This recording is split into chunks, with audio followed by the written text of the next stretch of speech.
took field notes, and I was able to listen to what they said. And it was fascinating because then when I was able to connect with those participants during my interviews, I was able to play back some of the audio that they had given in 1994. And I was able to show them some of the news articles that they had written to the student newspaper back in 1968. And so that triggered for the boomers, that triggered a lot of their own memories. They were recalling things as if it was yesterday. So that was really fascinating. And of course, again, I was looking at news articles, looked at plaques, trying to find information however I could, looking at articles. I mentioned that the civil rights movement had a major impact on the ways in which colleges and universities were responding. This is an example. So both of these institutions were developing enrollment programs to attract more black students on campus.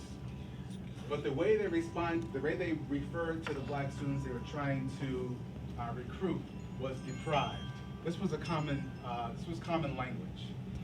This is an article from the private college, and they called the students educationally deprived. The state university called them culturally deprived in a student article.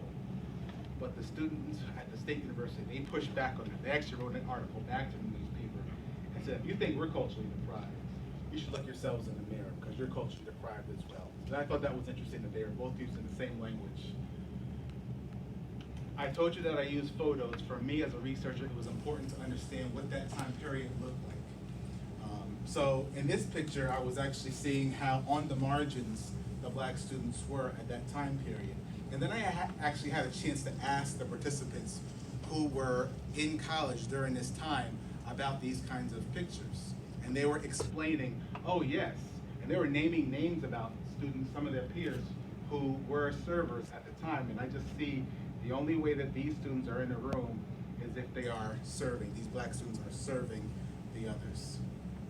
And again, here's an example of the cross-burning article that was written. Fast forward to the millennial generation.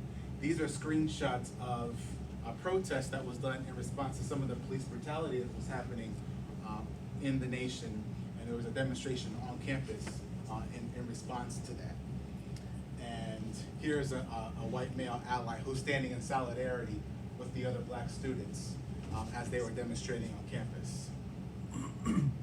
Now, how did I find my participants? I might have found names in the yearbooks, but I needed to be able, I didn't have contact information for them. So I did what anybody would do today when they're trying to find somebody.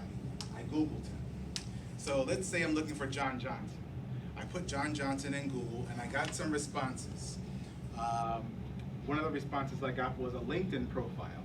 I clicked on the LinkedIn profile and I was looking at the LinkedIn information. He looked a little too young to be the John Johnson I was looking for though. But I took a shot in the dark because he was still associated with the university I was trying to study. So I'm bound by 300 characters. I sent him a very quick message telling him who I am, what I'm trying to study, and he got back to me. He texted me, he called me, we established a relationship, and he put me in contact with the John Johnson I was looking for, which was his father, who had graduated in '72. He had so much information that I had to go back to his house a couple of times just to make sure that I got all the information. I think my son enjoyed that trip because he got a chance to play basketball outside of his house. Here's another interesting example of how I collected information about my participants. So this is 1965 at the State University. And if you know anything about swimming in 1965, you know that it was segregated. But I saw this picture and I said, I really want to talk to you. I want to know what your experiences were in 1965 at this university. So I saw his name, I Googled him, I found his email address and I sent him an email. He got back to me immediately and he's in my study. So I just thought that was a fascinating way for me to be able to find my participants. There is a weakness though in the way that I was able to find my participants. I cast the broadest net that I could, but there was probably an opportunity for me to have done it a little bit more, provide another level of detail to how I got my participants. As you saw earlier, I did incorporate my son into the data collection process. It was a very compressed timeline between the middle part of July through the very first part of August. and the participants largely chose the locations where we met. I gave them 2 criteria. I said it had to be someplace that was convenient and comfortable for them, but also someplace that didn't have a whole lot of background noise because the audio was going to be recorded. So we usually met in a local library, or we met in their offices. Some of these men had me in their homes. And here I am, a stranger, but they were comfortable enough for me and my son to come into their home, and they were very authentic and very real and transparent about their experiences.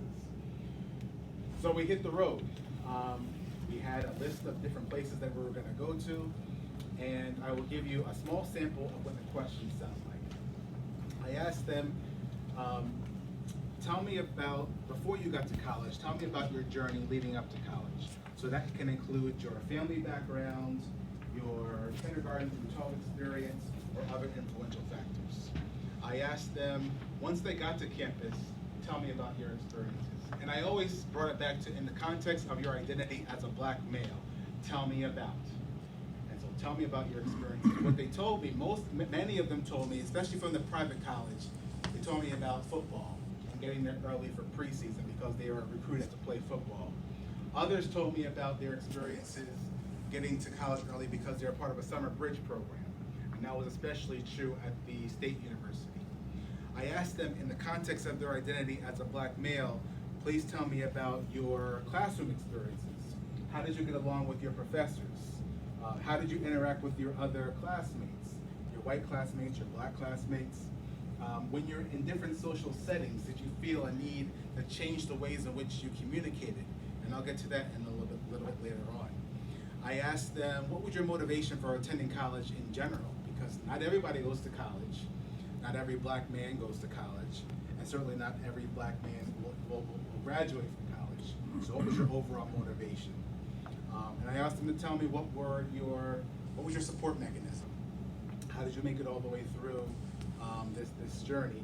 And because they understood I was studying different generations, I asked the millennials, what would you want to know from a baby boomer?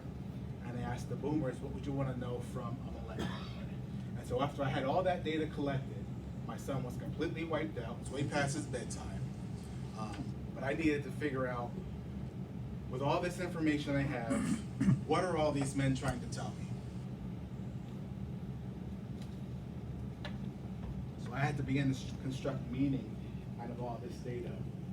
And multiple case study researchers argue that there's no particular time in which data analysis begins, because it starts, the interpretation starts from the moment you start the investigation all the way through the end. And I found that to be true.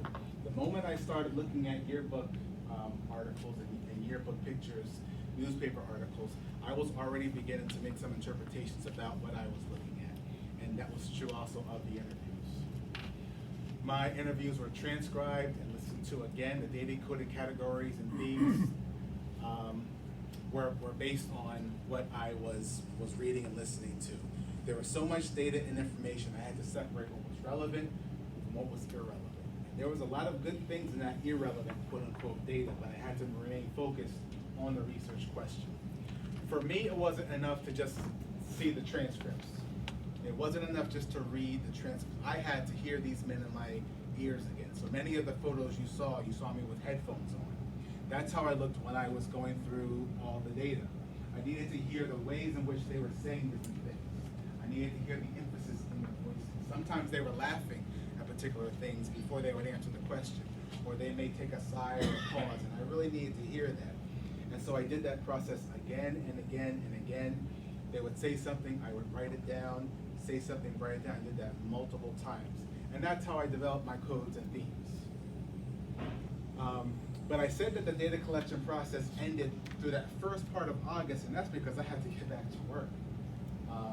August is a crazy time of month for me as a dean of students. I had students counting on me. I had a range of different students who were counting on me, so I had to make sure I was present for them. My beautiful family still needed me to be dad, and I still needed to be a husband, so all of that was taking place. But thankfully, everyone understood that it's all hands on deck. It's all focused on completing this study right now. So as I sort of begin to start wrapping up, what are some of my findings? There are several that I write about. I'll share a few. The level of culture shock depended on the childhood environment from which the participants were from. And it didn't matter if it was 1961 or 2018 at the private college or the state university.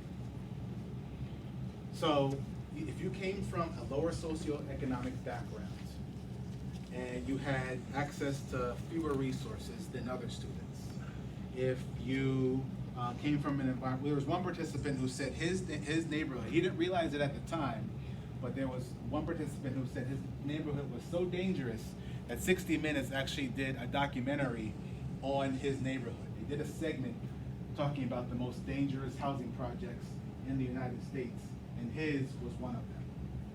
If you went to a high school where the first thing that you saw were metal detectors and security guards, you had a level of culture shock when you got to the state university.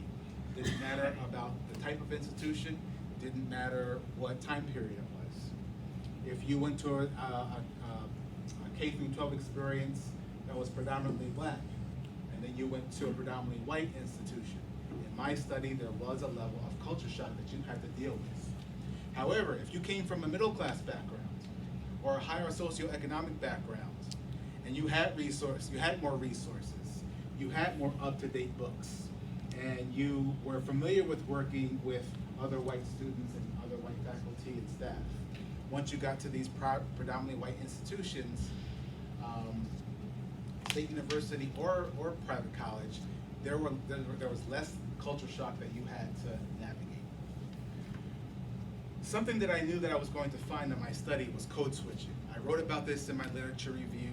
Du Bois wrote about this in 1903, where he said that black people must activate a psychological stamina to activate a double consciousness by which they are able to reconcile and navigate the expectations of two cultures. They have to understand their culture and how it relates to the dominant culture on campus. Now, I said I knew I would find this. What I was sort of surprised to find is evidence of that in 80%, over 80% of my participants. 17 out of 21 talked about code switching and assimilation. And here's a funny meme. Somebody said to this person, "You don't sound black." And the response was, "Well, I'm usually shucking and driving and singing Negro spirituals, but I tone it down when I'm outside of the house."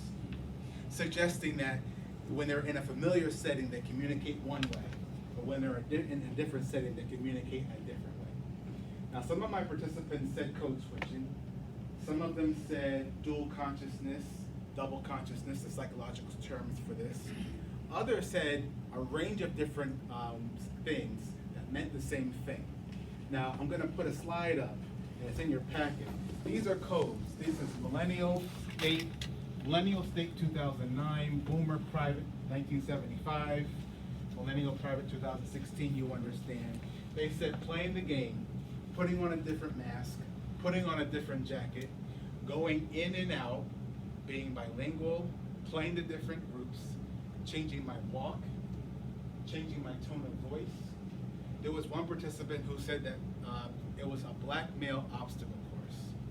And then I'll save the best one for last. I didn't put it on the screen. He said being a black male on a PWI is like playing a part in a theater production, suggesting that you have to perform and be different ways based on the social setting that you're in. So let's back up for a second.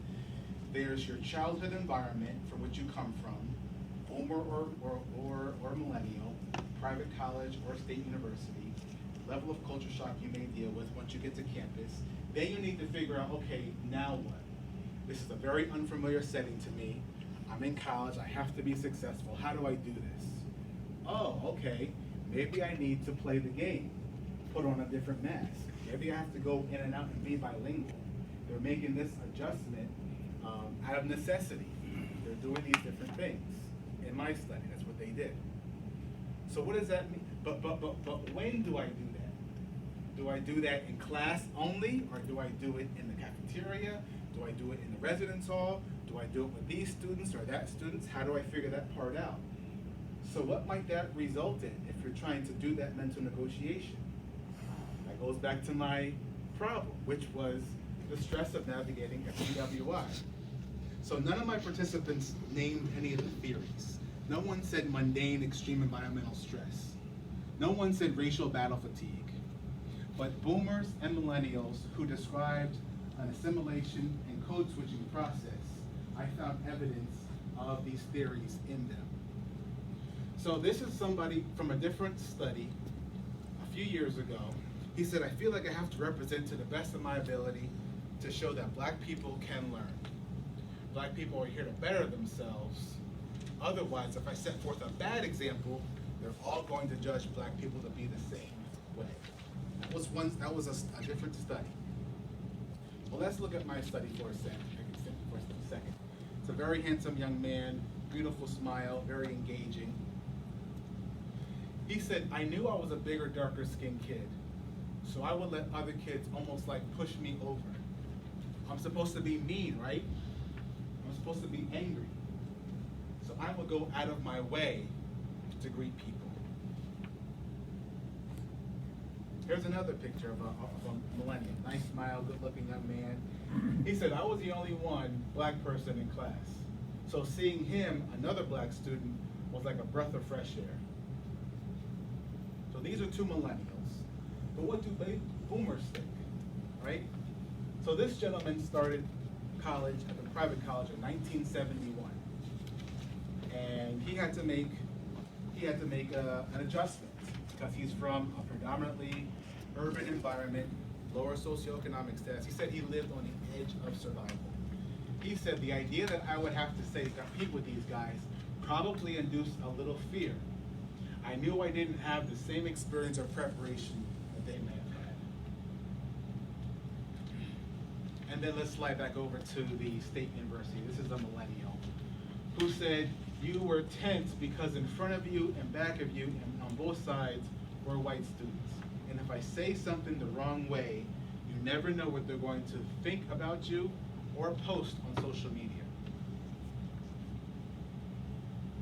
So you need support. You need support to get through all of that negotiation. So that was one of my findings, is about what were some of the support mechanisms that got you through this journey. One of the things that they spoke about often was football. Many of the private college students were recruited to play football. They talked about that as being sort of a familiar setting. They could focus on football and not so much on all the other stuff. So, and some of the men talked about relating athletics to life, understanding the rules of the game, relating it back to basketball. So athletics was a major source of support. Another source of support were the Black student organizations. Beyond being an extracurricular activity or co-curricular activity, these were retention strategies for students to feel like they didn't have to code switch.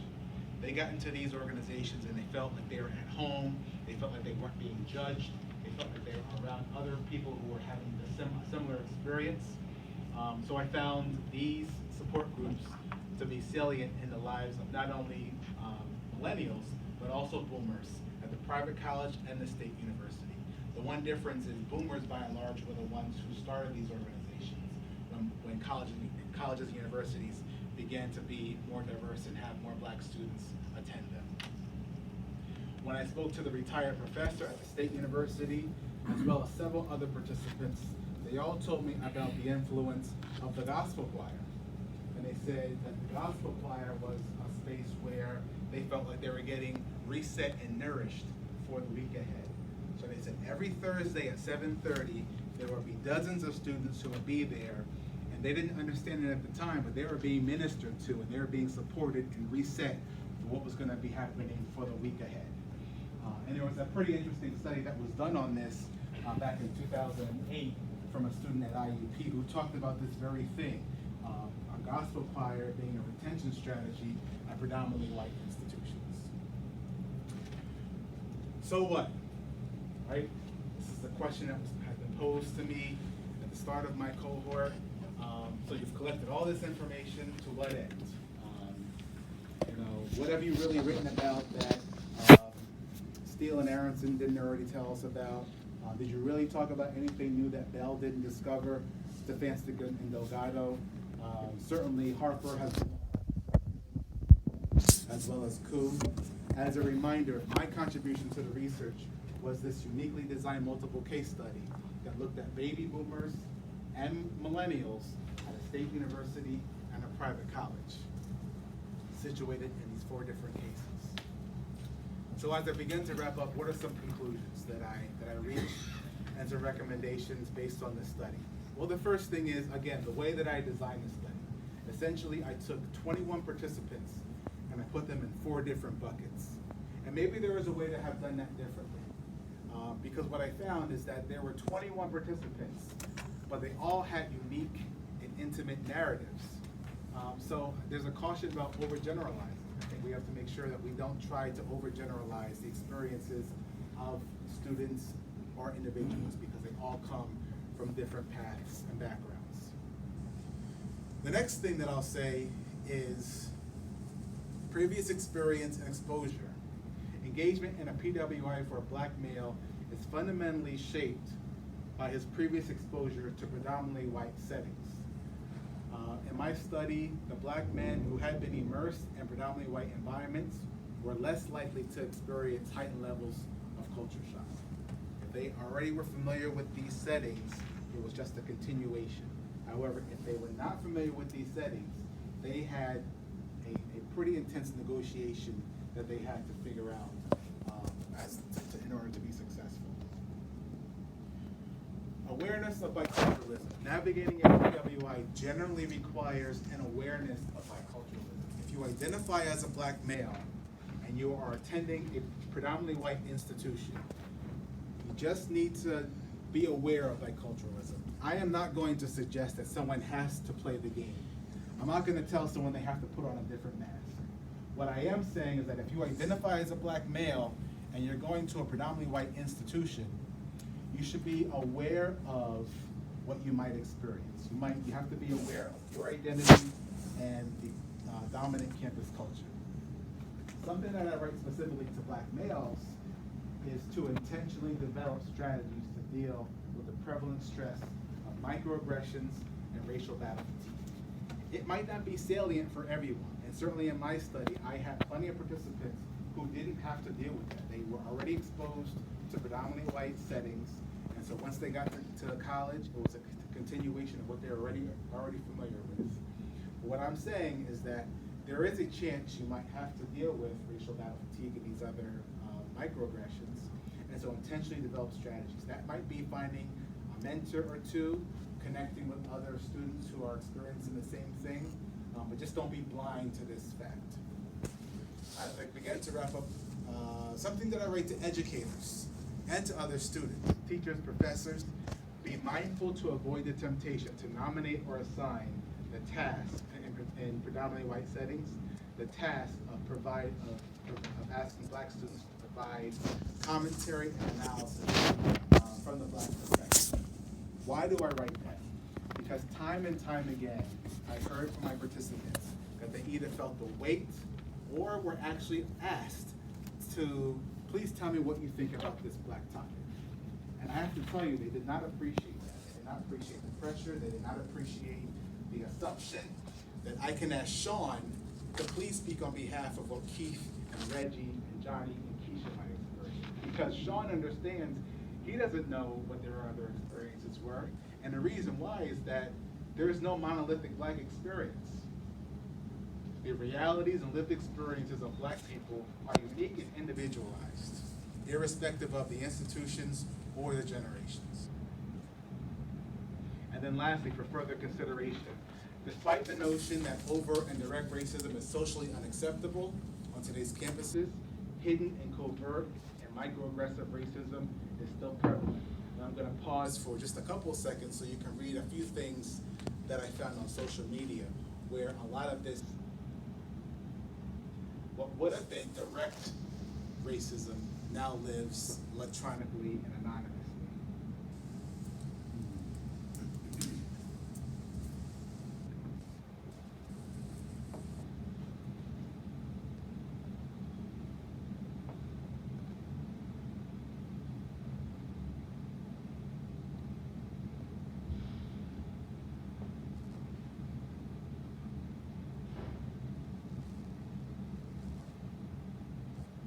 So opportunities for future research. what I found is that this study can be replicated in a number of different ways. And one of the things that I write about, one of the voices that's missing from my study is the narratives of black women. And in fact, the men that I spoke to said really it was the women who were leading a lot of these initiatives. They were the ones who were making sure that the community was cared for. So the boomers, millennials, in different institutions, looking at the experiences of black women will be an opportunity for future research. I would also be interested in knowing what the experience of white men were. I talked about institutional response to societal revolutions as my framework that might still be relevant for understanding the experiences of white men. I also write about critical race theory and stereotype theory. I'm not sure if those will be the same theories that you would want to deal with if you understand the experiences of white men. In my dissertation, I do talk about black identity development. I have some questions about whether or not that would be a helpful theory to understand the experiences of white men, but that's an opportunity for another researcher to grapple with. And then, of course, you could also write about the experiences of white women who were also present on these campuses back then. Something that I'd really be interested to know is looking at these different generations, but then dealing with black students who went to a PWI and a historically black college or university, an HBCU, to understand what differences there were there. Research suggests that black students who go to HBCUs do not deal with the same levels of racial battle fatigue that that black students deal with when they go to PWIs. There are other challenges, but racial battle fatigue and microaggressions is not as relevant there. And then these last two are studies that emerged during my research. So one of the participants told me that he didn't really code switch in terms of black versus white. He code switched more in terms of football and non-football, locker room and not locker room. So this one is called It's Just Locker Room Talk, How We Socialize Male Students on the Gridiron versus the Classroom. And I just wonder, so his late coach told him that you can be an animal on the field, but when you're in public, you have to be a gentleman. So I just wonder, to what extent do we as educators send mixed messages to our boys and young men about what's acceptable behavior? So there could be an interesting study there. And then this last one is called From Mother to Son, Are You Sure You're Ready to Go to a Predominantly White Institution? This will be a longitudinal study of black male college experiences from high school to post-graduation. So this came up because there was a mom who asked her son, are you sure you're ready to go to a predominantly white institution? He came from an urban, predominantly black environment and was going to a PWI. And his mom asked him that question. He rebuffed the question and said, oh, of course, Mom, I'm familiar with working with white students. I'm in this gifted and talented program, although we live where we live. When he got to campus, not only did I find evidence of stress, but I also, in him, I believe that I found evidence of trauma. He had a challenging experience during his 4 years at the private college. And so what would it look like to do a mixed method study, doing focus groups, interviews, and surveys of juniors and seniors who are black men who are college-bound to PWIs. The research team may or may not work with them halfway through their experiences in college, but then to work with them once they've graduated, maybe 2 or 3 years out, so sort of a pre and a post investigation of their experiences. So this whole journey has been a light bulb moment for me. It's been a very long road for me, a lot of people who have been supporting me, but I get it now. I get it. I get why when we got off the bus from Gettysburg, we were all feeling really good about our experiences. And Doug said, congratulations, gang, but you haven't done anything yet. And we were all feeling really good because we had a summer term under our belts. But he was right. We hadn't done anything yet. And even after we finished coursework, we had really just scratched the surface. It wasn't until you get into this study, at least for me, it wasn't until I got into this study that things really start to click. I understand why there was someone who was in a previous cohort, and I'm a previous cohort, but someone who was even earlier than me, who was one of our professors and said he was competent in his ability as an administrator, but he didn't know how to think. And so this process has really helped me understand how to analyze a situation as a researcher and ask deeper questions. I understood stereotype threat before, but working with I understand it so much better. The same is true of intersectionality, critical race theory.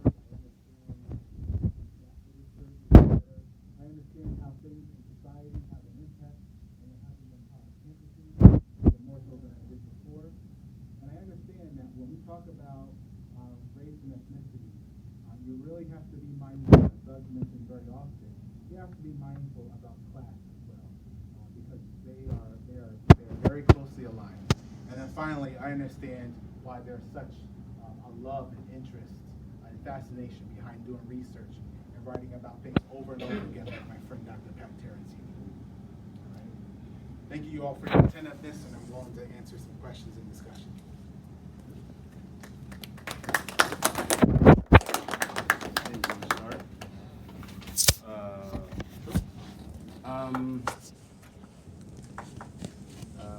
I know you talked about a lot about culture shock, code switching, stress, investigation of PWIs, and a couple of the things you mentioned. But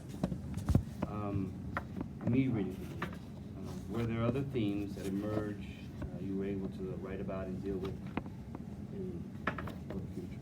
So, for example, biculturalism, code switching, acculturation, those are other words that I would use. And there's a lot of research out there.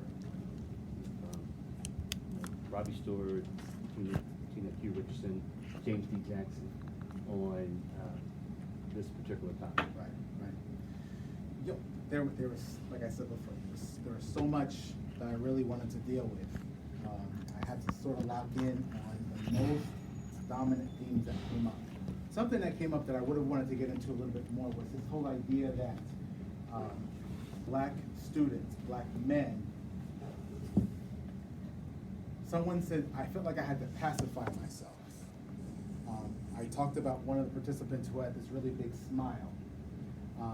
Many of the participants talked about making sure that they moderated the ways in which they communicated with others so that they would be less intimidating to white students.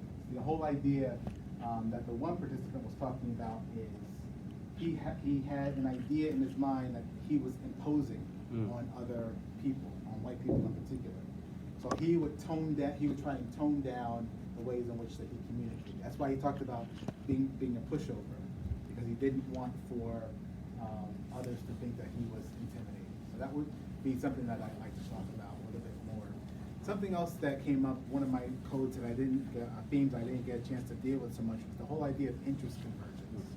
And that's a part of critical race theory. And it's the whole idea that the dominant culture does not provide opportunities for marginalized populations unless there's a benefit for the dominant culture. So those are two examples of things that I would have liked to have written more about, and so I had to put that on a shelf and come back to it later. Stay with me. Helms writes with racial identity theory. There's a stage inside of a theory called the encounter stage, right? Did any of your well-prepped African-American male, did they hit that racial identity encounter? Stefan, the pseudonym, so that's not his real name. Okay. But Stefan hadn't dealt with his identity as a black male before he got to college. Okay. He came from a higher socioeconomic background. He said the only friends that he had were white friends because those were the only friends that were friends to be friends with. There were no other black students around. Once he got to campus, he began to deal with his identity as a black male. And so he was going through those 5 stages of black identity development, and he had hit that encounter stage. And that racial battle goes the other way too. And he said that the other black students didn't know how to respond to him, right, because he came from this other environment. He was excited to be at this institution because now there are going to be more black people for him to befriend, but because they came from different backgrounds, they didn't know how to take him. And it took him a little bit of time to get past that. Did they identify him as white? They identified him as different. Yeah. There's a lot of notes there, John. Always learning, Doug. Yep. So, first, I'd just like to say congratulations on getting to this point, and how refreshing this is from the time that we met over at Moravian College.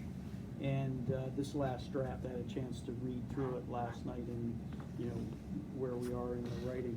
But I had a question. You speak to it in looking at future recommendations. So all of the participants were individuals who persisted to completion.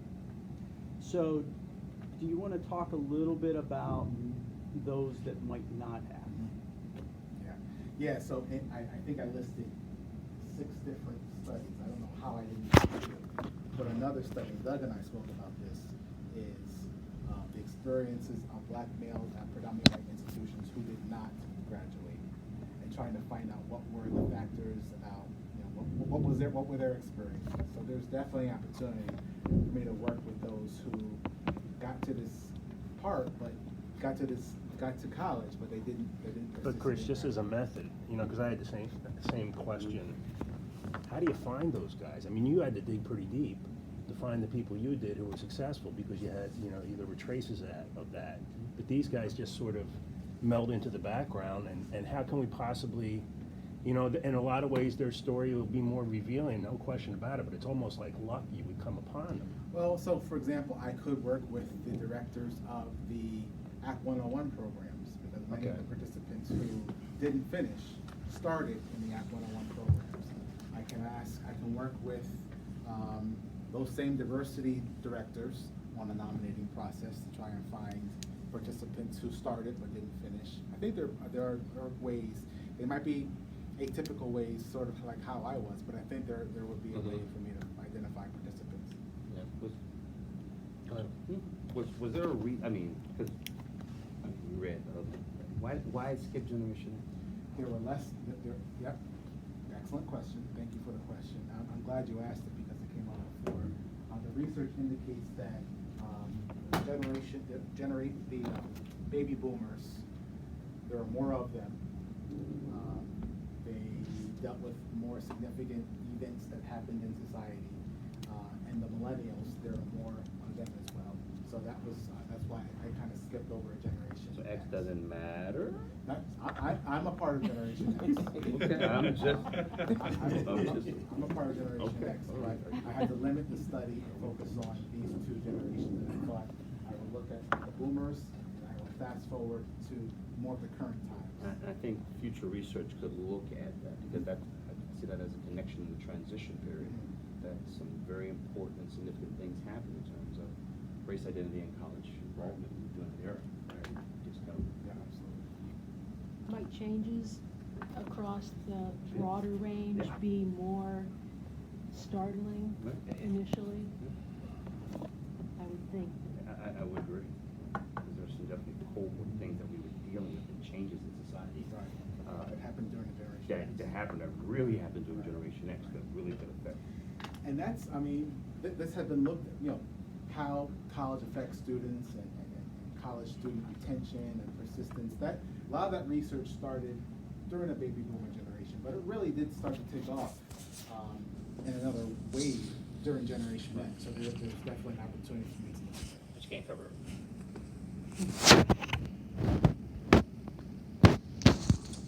Just had one question, as you touched on it, with some examples of the social media posts, which obviously is in the current generation.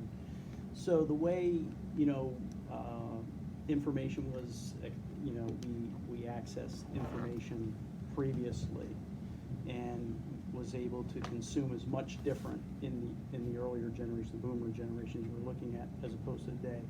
So since the social media posts are real time, in your face, constantly, are we seeing a difference in the stress that these generations experience? No difference? Did you get a sense of that in talking to the millennials versus the boomers? So what the millennials told me is that because social media allows the racism to go so underground, they would sit in class, or they would be around their classmates and not know who was the one who was posting these things on social media. So there was a level of tension. The young man spoke about that. He said, in front of you, back of you, and left and right were white students, and if you say something in the wrong way, you don't know what's going to end up on social media. And so I think there was a level of stress that was kind of different.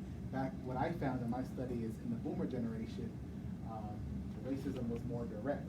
There was one participant who said it was 1965, and he was coming back from spring break, and a student on his floor said to him, "Oh, you must have been in Florida because you got a tan." And that was a racial slight. And he responded and said, "No, man, I was in Watts burning stuff down." And so it was socially acceptable for that student to say that to him. Our participant said he was kind of, he said he read the face of the person who said that, and he was, the white man was disappointed that the black man didn't let him get away with that. So what I'm suggesting, that it was more in your face then, and they could deal with it right away. But social media was so underground and covert that they didn't know kind of where it was coming from. That's what I found in my study. So, what did you think before you went in you were gonna find? I mean, being a black man, I mean, some of this, but what was surprising to you on the other side? So one thing that has changed is something I just talked about with John. I don't know to what extent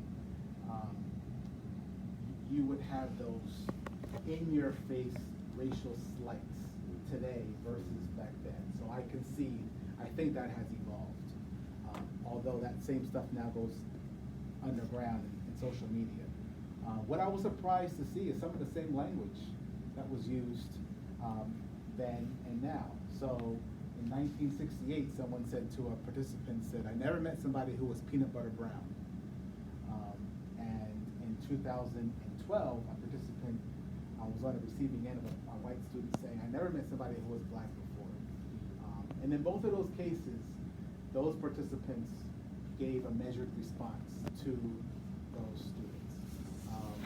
I was a bit surprised to see the level of culture shock and assimilation and code switching be very similar from the boomer generation to the millennial era. Like I said before, my oldest participant started in 1961. My youngest ones graduated in 2018. So again, you think about all the advances that we've made, and I think that we have moved the needle in terms of experiences of black men on college campuses, but not exponentially. I found many similarities, and so that was surprising. Pew Research Center suggests that millennials are more accepting of different backgrounds.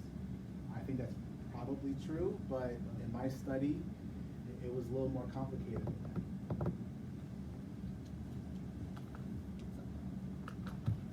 All right. Yeah, I really liked your presentation. Chris and I and three other people from Cohort 4 have been meeting over the last 2 months on a regular basis, going through this and talking about it. And I feel real good about where they all are. And I think, Chris, you would concur. All of you have really come a long way. And you can talk about this in a good way. Just some things to think about. I'm going to say the same thing about that last section. You sort of dive out of there, and it's very clinical. That last section there. Your recommendations and your conclusions are really good, and you have lots of evidence to support those things, but then it sort of dies out, and the rest of you can't see that because you're not reading that last section. So this is what I want you to think about. This study has had a profound impact on you. Some studies, when you do a doctoral dissertation, you're studying something from the outside and you gain some insights or whatever, but it's had a powerful impact on you, and you will real articulate about that at the end. Can you write about that? That'd be a good way to end it. And I think that sort of models, all those experiences of all those other men you've talked to. How does that interconnect with the changes that have taken place in you as you've done the research? That's pretty profound. It's far more interesting than just a rehash of what's in Chapter 5. Did you read the part about Chappelle? Yeah, I read that earlier, but it was earlier. That was pretty Yeah. funny. So think about that, and we'll take care of that. And then for one of the areas of future research, just for my sake, like you were going through this, and we were talking about it for years now. And I have, I always reflected on my experience, just much as you did, because I was a first-generation guy. And, I went to school in the Midwest. I had to work all summer to make, it was $5,000 in 1972. So I had to work at an American Can Company. And I was always wondering how all these kids went to prep schools. I didn't even know what a prep school was. So each time we talked, I was thinking about my own experience and the fact that, all right, I'm a white guy at this school, but boy, I'm way, way far away from these guys. So put that in there for my sake. At what point did you I didn't have realize it you were different? only since we started talking. See? So it wasn't as It wasn't as silly. powerful a thing, but now that I reflect back on it, a lot of the things you talk about, I remember. You know, there was sort of an embarrassment about the fact I had to work. And you know, if we even go back further than that, at one of the schools I went to that I transferred from, all the poor kids had to serve, they had to wear blue butler jackets, and on Sunday they had to serve everybody else at the school, black or white. And you know, that was incredibly demeaning, and I knew that at that time. So just put that in there. What was the part that, when was it that you finally became totally motivated to do this? Was there any trigger point? Because boy, I struggled to find this for years. And I think it's important for us to know because it will help other students. Yeah, it was realizing I'm a spiritual man. And it was realizing that God had not brought me this far for me to be an ABD. And so I had to find it, and Dr. Smeaton has talked about this. It really takes a level of drive and self-motivation in order to get this done. And until you find that, you're just gonna be kind of just flat. So I gotten the first 3 chapters out of the way, and then a lot of different transitions professionally, but then I was able to lock in on how I wanted to do the study. And really, the 3 of you were really essential in like helping me understand like how to do it. The multiple case study design was perfect for me, and it made it interesting. I mean, like now I'm rethinking, like I'm a practitioner, but man, this research thing is really fascinating. So that's what it was. And then once I got into it, it was just amazing. It was life changing. And then to incorporate my boy in this was, Well, which I think, yeah, can't even explain it. Do you have anything you want to say? Oh, come on. I hope you have a question for your dad. That's the other thing I want to talk about too, because I mean, I mentioned in an email just recently, you know, what are we going to do with this now? And I think, you know, the more I think about it, I mean, is this a sociological study? And then that discipline has a whole tradition of research that I want to mesh with. Or is this a historical study? And that discipline has a whole discipline of research that we have to mesh with. And I think that's where we have to go next, is to see how something like this can really operate with those types of traditions as well. And that's where we'll be headed, okay? And when you're thinking about chopping it up and submitting it, right, please look at APSAP. Yeah. Because I think they'll take it. Okay. Any questions from the audience? Can I ask? Yeah. Well, I said the audience. I know, he would be so disappointed if I didn't. You, One question. Come on. did you find differences in them, this group, millennials and boomers? What was, I found it was less about the millennials and the boomers. It really was. It was more, Dr. Smeaton, it was more about their previous experiences. So I can talk to you about boomers and millennials who both were experienced in predominantly white settings and did not have culture shock when they got to campus. I can speak about boomers and millennials who did not have that previous experience, who when they got to campus, they were culture shocked. So, I mean, more than anything else, those were the differences that I found. In terms of like how they accessed information, I mean, sure, those things have changed. Boomers didn't have access to, you know, internet and all that stuff. But more than anything, it was really just about their environment. so is your study saying that there appears, I know it's small, but it appears there nothing changes in the educational experiences of black men in 1960s and 70s compared to the 2000s? Is that what you're saying? I would say that is true more than there are. I think, I haven't had the opportunity to look at that. If that's the case, hopefully somewhere in there you're saying that. Because that's what your research question is. Yeah. And so you didn't see any differences then either in the public and the private? When you say that too? They are both predominantly white institutions, state university, private college, they're still Millennials. It just mattered where they came from, what their experiences were in the past. So that's why you're worried about that. Sorry? Outnumbered. Well, it sounds like, yeah, it sounds like that. Did you have, in your study, because I'm a little bit more quantitative than qualitative, do you talk about these participants in terms of, like, most of them came from low SES or high SES, or from urban or suburban, or all of those I do things? address that. I do break down the number of participants from higher classes. Because I actually have a chart.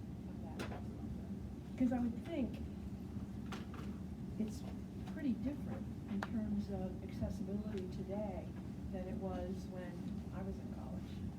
You know, my undergraduate was a state school, and the African American population was very, very, very small.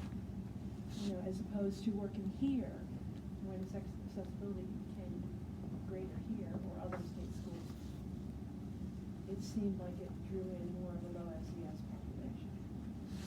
But you didn't see much of it. Just to be honest, there was actually one participant. He was a baby boomer from this private college, graduated in '79, and he came back to campus, and he was happy to see that there was a diversity education office and all these different support mechanisms. And he said, "But I wonder if the Millennials feel even less supported than we did." And that was just a rhetorical question that he was asking. And it could be, because of what it's getting. I just, one thing to think about, by looking where you did, you said you looked through your books, you talked to diversity officers and stuff like that. I'm wondering if maybe who you picked was a fairly select group, because they were going for athletics where they maybe had support, or they came from a high SES where maybe they had some support out of there, or they were known to they worked, you know, BSU, the Black Student Union, where it means they had some kind of inner strength that maybe some of the other students didn't have. And so I don't know if when you're looking at your participants, that might be something that you maybe already saw, or maybe at least think about if you ever to do so like this again. And the other thing that I think, when you talked about the enjoyment of being a researcher, what you can do now, and I'm a little emotional because it's really good that you finished, and we worked a lot of years, Dr. Mayer and the other people, to make sure we were, not just you, but other people, to get them to finish.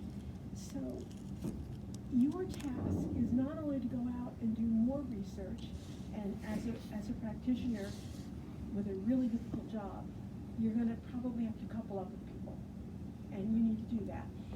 You need to mentor others, because your impact is not just the research you will do, but your impact is going to be in how you touch others. That's why you are where you are now, so that you can reach down and touch more than your son.